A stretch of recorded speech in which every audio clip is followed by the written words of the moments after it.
Mantinidong positibo sa paralytic shellfish poisoning o red tide toxin ang kadagatan na sakop kan Milagros Masbate. Ini ang pinagkumpirmar ni Bicol Regional Director Ariel Pioquinto kan Bureau of Fisheries and Aquatic Resources na resulta man kan laboratory examination na pigkondukta kan BFAR National Fisheries Laboratory.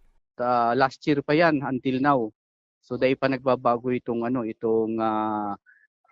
status kang sa indang sa bulletin. So igwa kami ning regular na nagkakandak ning sampling sa area. So may procedure na ginagawa para ma-identify o ilalaboratory itong mga samples na nakukuha.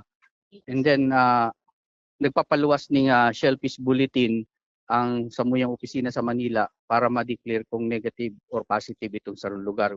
Huli kay ini, padagos man ang pinagigibong espuersos kan ahensya nga ni maidukaran asin maimpormaran ang publiko dapit sa peligro kan red tide toxin. Katakod kay ini, maigot ba na pinagbabawal ang pagkakan, pagbakal, asin pagpabakal kan mga shellfish na hali sa kadagatan kan Milagros. Dugang pa ni Pioquinto, daiman pinagbabawal ang pagkaunin sira, alagad kay puhan ining linigan asin ugasan nin maray.